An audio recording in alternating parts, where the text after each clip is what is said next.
Laptop screen disassembly instructions.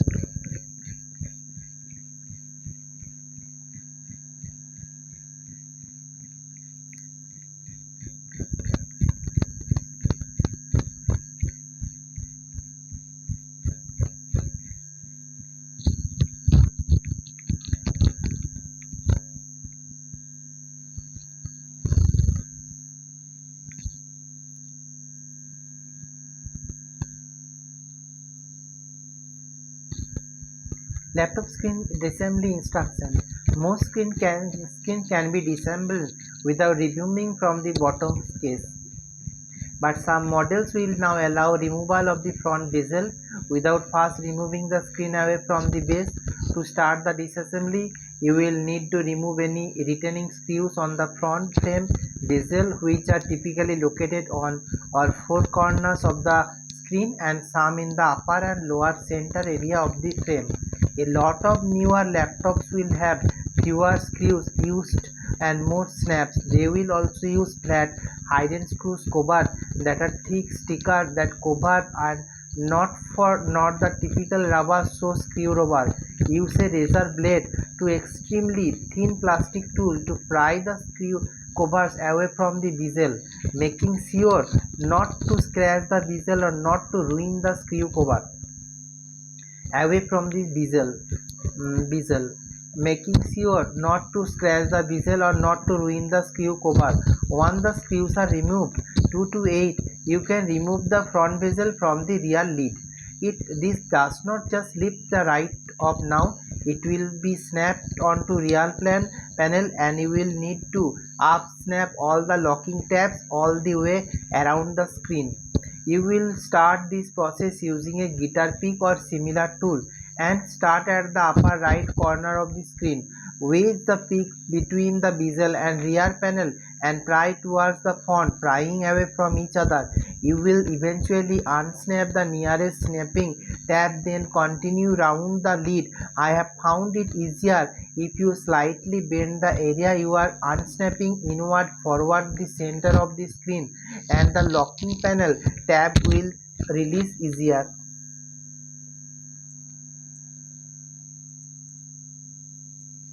When you get to the bottom of the screen front bezel, it can sometimes be tricky to remove this area. This area will sometimes also have double sided tape securing the two pieces front and back together, and you will need to pull on the bottom bezel price while lifting in an upward motion to release the piece. This way I do it. I will loosen the top of the bezel, then I will go down each side. When I have the top and slides all unsnapped, I will pull outward towards yourself on the screen's front bezel, and doing this will help me see what I need to do to remove or release the lower portion of the screen from the bezel.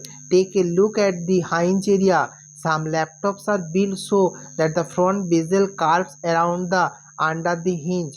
So if you remove in the bezel without first removing the screen and hinge, you will have to bend the bezel outward and then upward to pull it away from the hinge.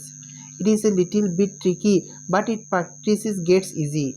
Continuing on, upon pulling the top and slides outward, I will insert my finger. You can use a pry tool or a pick in between the screen and front bezel bottom portion of the frame. Then I will slide my finger across from the right to left while pulling out slightly. This should popple the tabs and it will pull the two pieces apart if they are being secured with any double-sided tape strips. Note here that is some front bezels you will need to gently pull upward while at the same time popping the tab by wedging the peak between the screen and bezel and praying outward. Note that the front bezel frames do not have any attached wires or cables. Also note that certain models like Dell will have a hinge extension piece that extend into the hinge cover. So if you are removing the bezel without the removing screen away from the laptop, you will need to pull this extension piece out of the hinge area. Do this carefully, but you will able to Do with some patience. Hopefully we have removed the front bezel. I will now move on. You should have the screen in front of you. The hinge and height rails should be still be connected. You still first want to remove the retaining screws that source the screen side rails to the screen. The slide rails are almost always directly connected to the hinge. Typically, there are 2 to 4 screws on both sides of the screen. Magnetize your micro and sized Phillips head screwdriver and remove all screws on both sides of the screen. Set aside. Make sure your separate your upper half of the parts of your lower half parts. This includes all screws and covers.